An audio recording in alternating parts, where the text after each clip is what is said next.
back when he was on the Direwolves roster in two-piece. This time into the Udia. Says you counted me last game. It's my time to answer back and counter you again. Obviously with the best skin in the game too. He's looking ever so cute and cuddly. Gorgeous. But ready to deal unholy amounts of damage. Antic looking to close it out still with another match point. Bliss wanting to take it to a game number 5. And you do hope, if you're a Team Bliss fan, that the last game was enough to provide you with that mental reset, right? Obviously, it can be so hard in the playoffs with such a small turnaround time between series. But now we can see the Team Bliss, they're recharged, coming off a win, which is a nice change for them. Nothing really too out of the ordinary in terms of the rune pickups here. You can see the cleanse for Violet, obviously acknowledging the amount of CC that's able to come through. Even with that Feather Storm, doesn't want to take any chances. Whereas King has gone for the Ghost. So this Varus specking into the on-hit build to really dish out that amount of DPS. Yeah, really has been the name of the game in the most recent weeks. A big deviation away from this lethality variation. And it's the case of, yeah, well, I could absolutely crush it in lane. But I want to make sure that we have the damage to really play those front to backs, as we talked about really at the top of the show. They're our classic brand for the LCO. Front to back all day, every day. And win out in that fashion. Quick little fun fact for you, Max. Only 7 games in the world have been played of Urgot on Season 14. Actually has a 71% win rate. I mean, actually, hold on here. Zona's getting a big trade in the top lane. The PTA, so much value as player, will tick level 2. But yeah, the 7 games really speaks to the fact that you have to be a true master of this champion. Not a meta pick by any stretch of the imagination at this point in time, but always can exist in those moments where you need a bit of frontline and you need that ability to get some burst. And that's kind of the name of the game for me, for Antic's comp, right? Is you have a Syndra, you have a Varus, you have an Urgot now. They're all about picking up that one target who missed positions and taking them off the face of the earth. And if nothing more, Max, we already kind of briefly mentioned it when he was playing the Gnar, but I feel like Urgot is one of those go-to champions that will purchase Hullbreaker. The split push has been Zoranus' namesake all series long. This champion, no exception. Yeah, certainly synergizes very well with that item up there in the top lane. And taking a look at the side lanes, right, he's against that double AP. Both Udia and Akali going to be opting for that. So we're checking with the mid lane, and Hayri is paying so much respect here in this matchup. You can see not wanting to give over any opportunity for either a trade or a gank to come through. That really is what you love about Hayri as a mid laner. He's always so disciplined, always so hard to exploit. And after this wave, should be pretty even in CS with Roma. Well, he's had to bear the brutal nature of Hayri showcasing his class on this champion, but this for Ryoma is his main. 65 games played as the Syndra. Second would be Azir on 56. You think how many times he's played Azir this split alone? Still so far behind that Syndra champion. So if he's seen a masterclass from Hayri, it's time to flip it around. Okay, Skimmy, I actually have to jump in here. I was quickly just checking the patches and his synergy with Hullbreaker. So on this patch 14.3, the Hullbreaker bug is still active. The fact that it procs every 5 autos, if you're using an Urgot W, that procs every second essentially. So you are able to completely machine gun through turrets. So really this item becomes so much more valuable as Violet's caught here. Looking for the classic level 4 dive to bot lane, and they may just evade it. I speak too soon. First blood goes the way of King. He burns double summoners, but he gets the handsome reward. He gets the kill. Violet there, it looked like he'd flashed the initial CC, but the wind becomes lightning and the Varus Q are able to find him there. So in the bot lane, a really nice gank by Swiper, coming from a bit of an unexpected path, will pick up first blood for King. That's what you love to see. Blue side Zinzao proving to be profitable time and time again. Scott baiting, allowing Why Not to try and find his moment to strike. He jumps into lane. King is dead. He knows it. He walks into the tower, and Why Not profits. Yeah, coming off the reset there, Why Not will punish that wave crash. Just walks up and picks up the kill. Not a single summoner having to be used there to equalize the kill score now. We can check in the mid lane. Hayri obviously getting very bullied in these early stages of this matchup. To be expected, Syndra will have a firm control of this lane until that perfect execution comes online. But it will mean that Hayri has to expend the TP to get back to lane here and collect this CS. Swiper will use that window to pick up the first 3 Void Grubs for Antic. He certainly will. And really is relying upon the priorities found both in top and mid. Both Ryoma and Zoran showcasing just how strong they are. Very easy then for him to walk in and get all three untouched, uncontested. And no real response there from Why Not. Really is an interesting game then. With him opting for the cold start, he wants as much gold as he can get. And that really has been his star power, for lack of a better term, here in this series, Max, hasn't it? Every single time we've checked in with the overall gold, it's always been Zoranus' name, position number 1. And it's incredible because not only obviously he's played 2 games of TF, a champion who inherently gets more gold, but we saw it on the Na as well, and he'll be looking to do a similar thing on the Urgot. And this is a player who really has kind of been on the quieter side for Antic. You know, when you're playing with such generational talents like you have in your bot lane mid and really all around the map, it can become the fact that you're a little bit overshadowed at times. But really, this playoff series in the latter half of this season, really, he's absolutely come into his own. Even able to contest the likes of BioPanther in lane. I'm very interested to see how he makes this Urgot work. Obviously, you still run into the same issue that you're playing against an Udyr. So even though you're able to execute him once he gets below a certain threshold, you still have to get in there first. He will be incredibly tanky. And to that end, I am looking at Ryoma here, who so far hasn't been able to generate the biggest CS lead, but still has been able to get the priority. Yeah, given the amount of freedom that Harry showed and respect to allow Ryoma to run that lane as he saw fit, he has been able to do a phenomenal job of keeping up pace with him and not really allowing anybody to try and eke out any sizable advantage. Scott going to go for a face check here, trying to plant a ward in that bot tri-bush, but instantly get punished by Swipe, who jumps in the Blade Caller. Not enough to find the route he would have been hoping for, but it does mean that Team Blessing, Why Not, just having so many members in the area, this Dragon is guaranteed. Yeah, Swiper looking to try to get the knock up there, potentially allow time for the rest of Antic to get through and layer on that CC to find the kill. But lucky hearted Team Bliss, too many members in the area, which are able to kite back as the hook will miss from Dracu. A bit of trading back and forth here, but it's a pretty tanky Nautilus, and we can see in the top lane, BioPanther gets E'd. He gets flipped over, and that spells disaster, unless he can just immune it all and say, nice gank.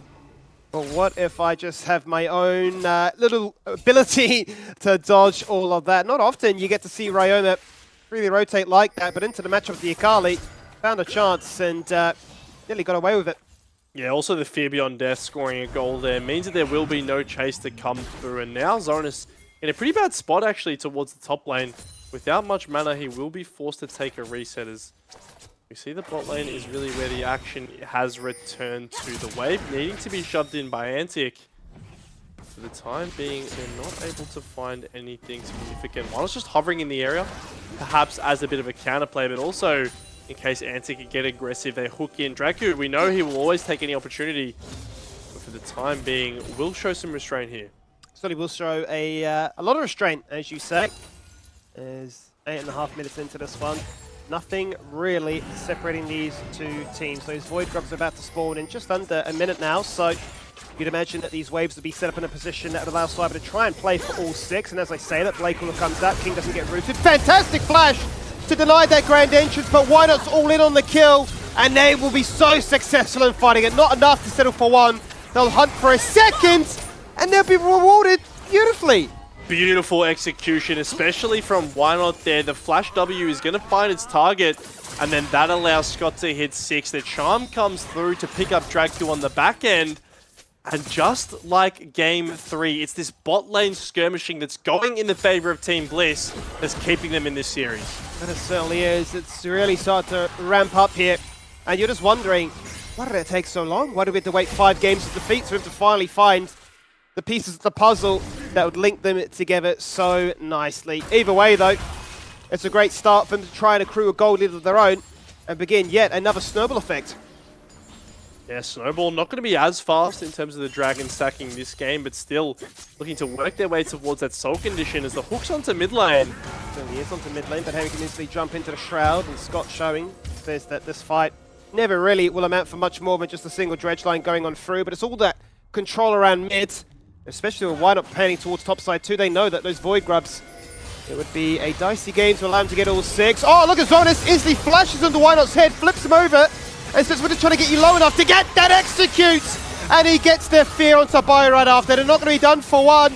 They'll hunt for a second of their own as well, with Dracu making the great trek all the way from bot to top. He can miss the hook, but if the auto lands, you're dead.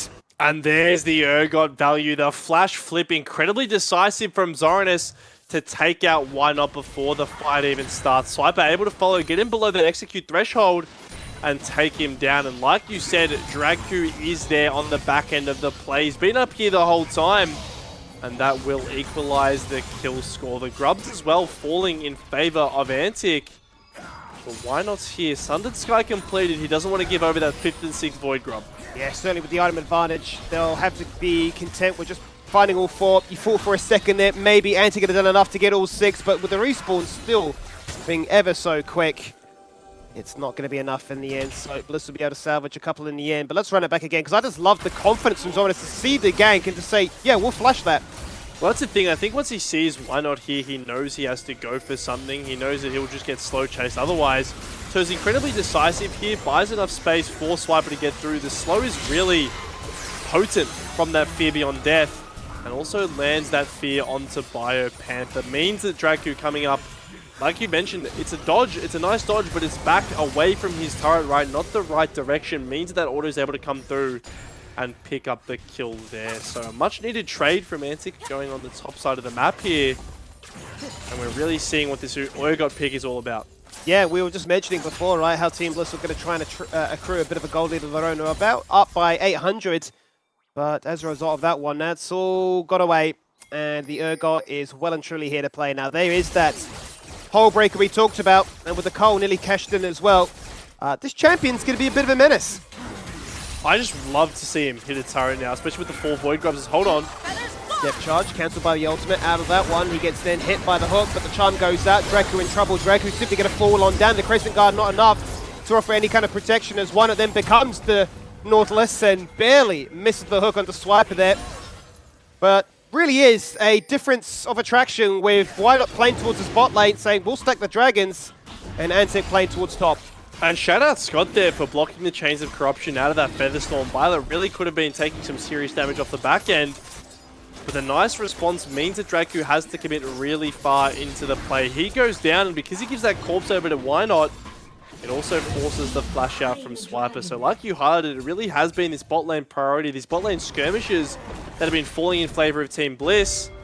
And that is really where they're finding their advantage. Now with 1 minute left on the turret plates, I'm expecting to see a bit of action from Zoranis. So we see top lane, he will be able to get some value here out of the Hull Breaker and look to grant himself even more gold.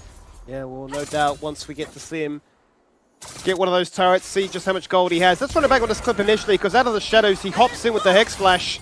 Beautifully buffered, but as you say, really well done by Scott.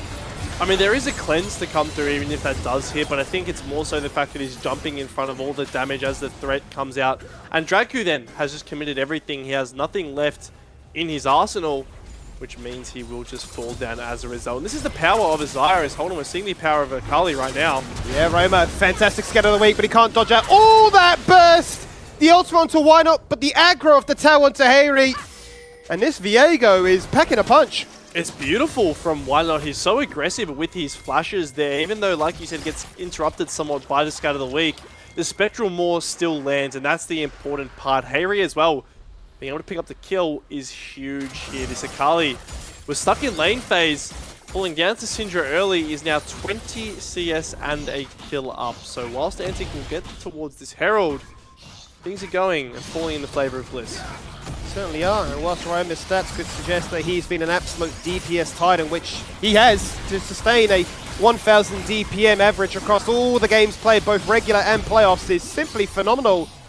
Harry has shown that he is the lane monster, much like his AD carry counterpart, and Violet has shown that, yeah, we will just crush you in lane, and you'll have no answers back as a result of that one. I think both of you, or both of us rather, are just so keen to see top lane unanswered for a second and just see how much work this Urgot can do. I just need to see him be able to one-shot a turret. I'm sure we'll get an opportunity later on, but I think Bio very cognizant of the fact that he has to eat these waves a fair bit out of turret, or else Zoranis will be looking for that push. And you can see time and time again, this Frozen Heart Udyr is just so annoying. The rock-solid passive that you're getting works so well into Urgot. That means you shouldn't really be falling down unless there's someone else in the area. Now, for the time being, Bot lane for Team Bliss have rotated towards the mid lane. Violet, you can see, pushing the turret there. Zoran, he's bored. He'll just go proxy. He's had enough. He said, you're denying me time and time again. Let me just have some fun with a slay. I know nobody's going to come to gank me, because if they do, I'll simply kill them as well. Certainly has the damage for it. And even Violet's going to say, well, if you're going to do that, then I'll look to try and match in response as well. So top lane is definitely on an island. And I think you don't mind that too much, because Whiteout would love to just continue to get this Akali ahead and make sure that Violet can hit that 2-item spike first. Absolutely, and I think Antic are much more pressured to want to fight around top lane because they have that Urgot, right? I think if you're Udyr, you don't care. The game can literally take place without you being involved, and you are very happy because you know you'll be rocking up late game to be able to offer all of that damage, all that tankiness as well. This build is indexing towards, so once again, Fire, you can see he just is taking the wave, making sure the Zoran doesn't get a chance to hit this turret. He gets one auto, woohoo! But he isn't able to unleash the full W there like we'd want to see. And once again, very slow affair here as we transition into the mid game. Violet working his way towards perhaps cracking a mid lane turret. But as for now, this next Herald is really where we're expecting the next bit of action to come out of. Yeah, absolutely. Yeah, with another minute or so before that Dragon can be looked at, you're certainly thinking that the Herald would be the difference maker to allow Antic to open up more map space, because Team Bliss are starting to feel themselves, and whilst the gold lead is still dead even, which has been a bit of a common theme for the majority of these games, especially by the time we get to level 20 minutes, I should say.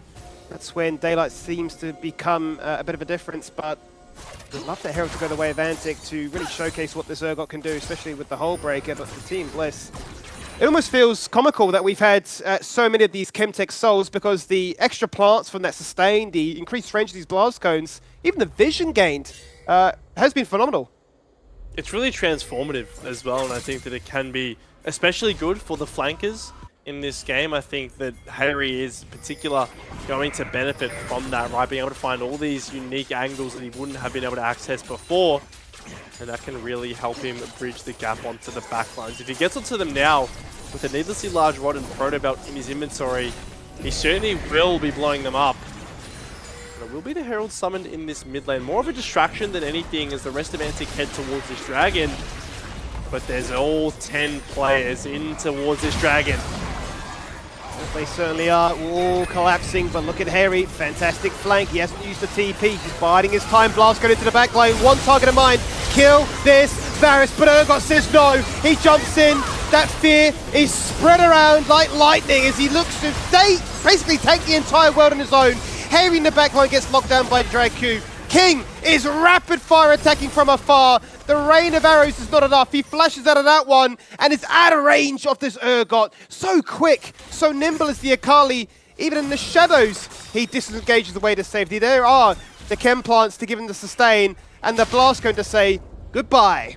Harry just manages to get away there, and what is an incredibly close fight on either side.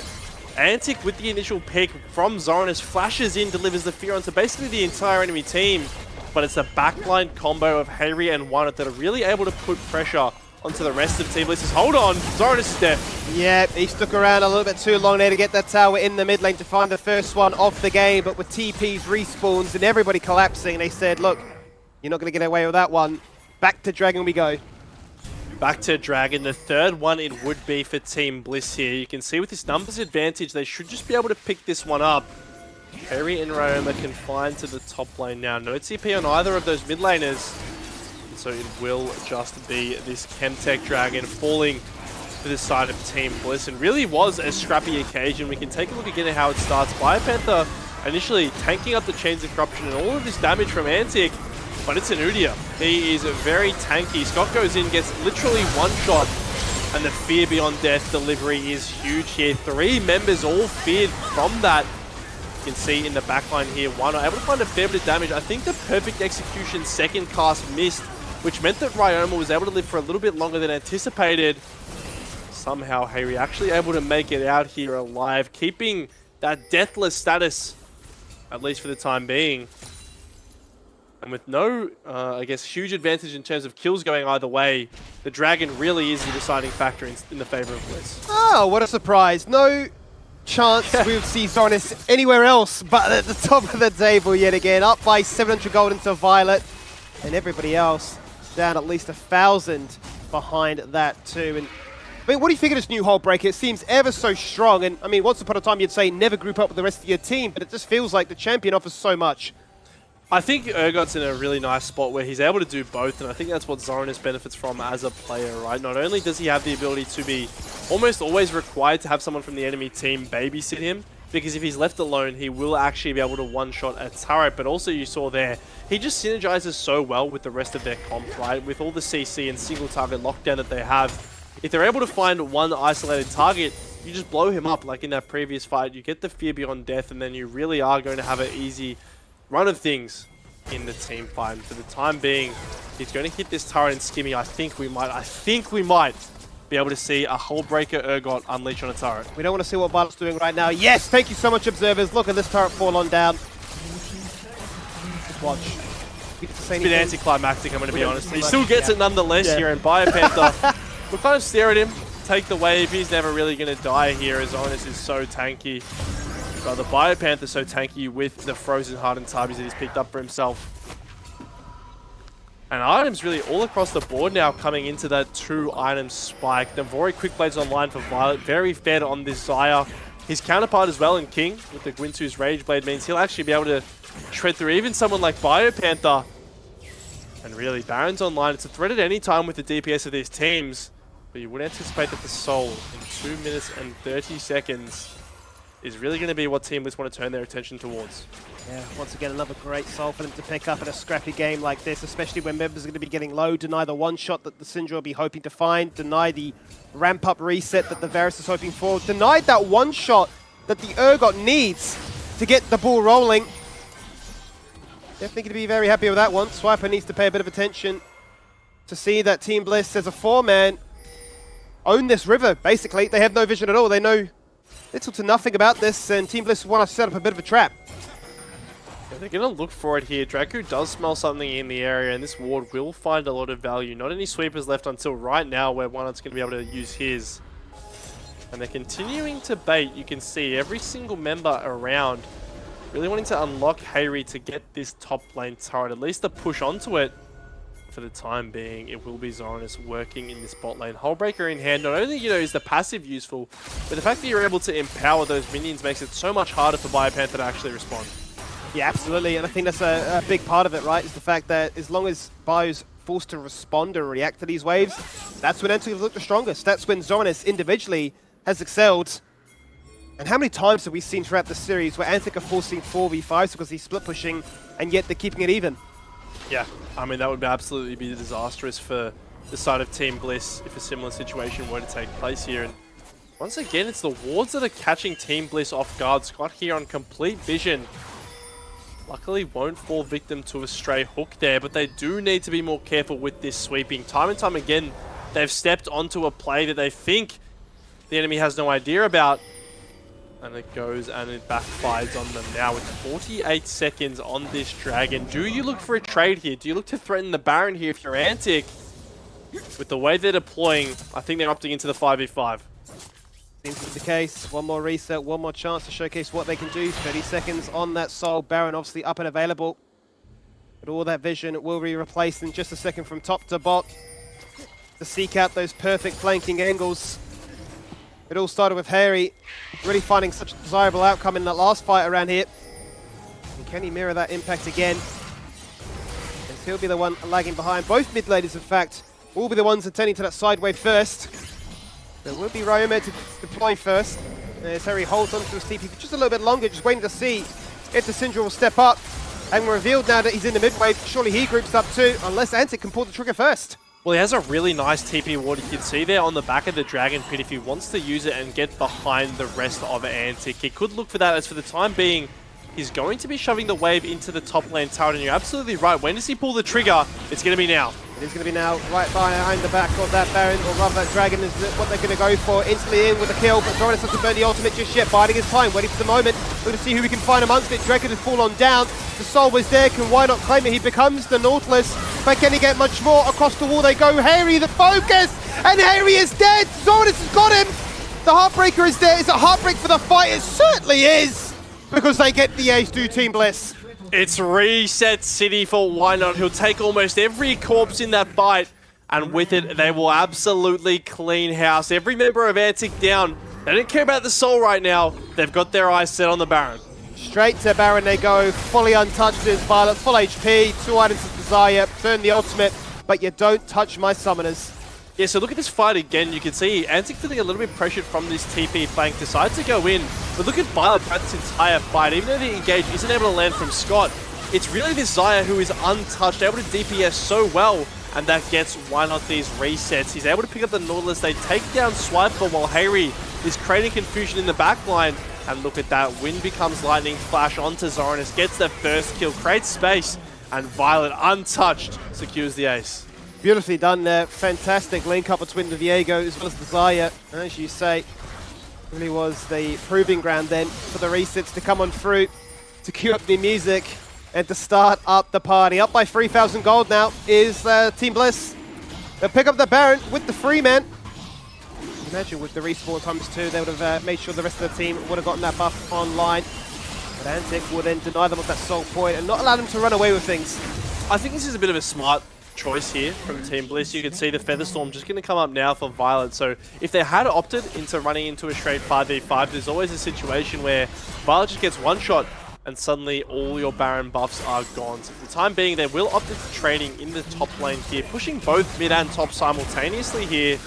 And yes, you're getting the bot wave if you're Antic in the bot turret, but I mean, you're going to lose your base. It's a Baron race. It certainly is right now. It's all waves being pushed at once. Who decides to say enough is enough and go back to base, because Bliss still persevere and push. Scott cancelling that base to go back and look to see what he could find in the bot lane, but ultimately, Zoranus is there. Harry responds, and Udi is there too. So the bot lane have to try and 1v2 this Udyr, rather the Zergold, who is taking the fight towards them, but can't find the ultimate and does just simply get taken down. They won't have the TP, only Bio will. And this is looking like Bliss want to do some serious damage here. It's a 5v3 here, Skimmy. They've got the wave, double cannons hitting these turrets. Antic, they're going to have to fight here. Are they looking to try and go for the end? That is the question. The charm goes out. Nice, nearly did a second knock-up, and Scott is deleted. King, untouched the backline. It's that 80 on hit Varus. With all the uptime in the world, they find Why Not as well. A shutdown going his way. The piercing arrow onto Violet, who rips back the feathers and stops Swiper, but Draco with the hook jumping on in. Harry looking for that perfect execution. Jumps in, snipes one. Can he find a second? Locked inside that tower. Aggro off the turret, and Ryoma can't find him. He hits them with that shuriken flip and once again skirts the line of insanity. Second time this game, Harry has managed to escape from an impossible situation. But really, it was his mechanics on the bottom side of the play that really turned things in favor of Team Bliss. He was 1v2 there and still managed to find the solo kill. As we take a look at this recent fight here, King is so far separated. Chains of Corruption to ensure that the engage from Scott doesn't find him. In fact, the Rakan just dies before he's able to find any damage towards this Varus, and that means that he's free hitting. Lethal Tempo completely stacked up here. He shreds through even Bio at this stage thanks to the hook from Draku, but it's Harry here arrives, saves the day with 2 crucial kills, and somehow, yet again, walks out alive. He certainly does. He's cheated death on multiple different occasions there. He really is, making sure that he is the clutch factor required to bring us to that game 5. Honestly, if he wasn't showing up there, King just runs rampant and completes the base defense with a quadra kill to his name. Still, the push is on, and even without that Baron buff being active, it's Bliss in the driver's seat. Up by 3,000 gold. You wouldn't think it's enough to show this much of a commanding lead, but they are pushing every single tower and forcing Antic to be the ones to play passive now. While Zoranus is still in the top lane, he has no TP to be able to instantly join this play. The only saving grace for Antic will be the fact that there's no Baron buff, so this wave is able to be cleared quite easily. You can see those Team Bliss still very firmly have their sights set on cracking open this base fully. Yes, look how dark that jungle is for the side of Antic. Not a single ward able to reveal any information there, and that makes it so scary to walk up. Biopanther will tank the wave here. He'll be pushing this one in. You know, Harry is escorting the mid waves. They need to kind of try to sync these waves up, make sure they're all crashing at the same time, or else Antic, they're just going to walk together as Draku, hold on, He's gone for the face check and revealed that 4 members are in the area. Fantastic 3-man scatter of the week. The flash is done, but he's dead already. One goes golden. Harry comes up, gets knocked up, looking to try and get buffer. Perfect execution, waiting for R2. Looking for the execute. He found his target. They want King. The feathers go out. It's a battle between 2 AD carries, but Violet prevails. Ryoma, with the last breath of HP, tries to fight from afar, utilize that Syndra range, and Zoranis says this got incredibly tanky with that Sterix being popped. Defends this last tower with all he's got. The waves are here though, Skimmy. 4 members alive compared to 3. Draku's up in 8 seconds. But there's all of these minions. Can they hold on? Can they hold on? That's the all-important question. No ultimates available. None across the board. In jumps Scott, knocking up one. Swipe the focus. Harry jumps in. He gets hooked. But the tower is getting lower and lower. And Harry finally falls on down, having cheated death multiple times. That grand entrance would have been lethal. But the scatter of the week is phenomenal. And they're really putting their life on the line right now, doing everything they can to defend this Nexus. But that is simply not enough. Max, we're going to a game.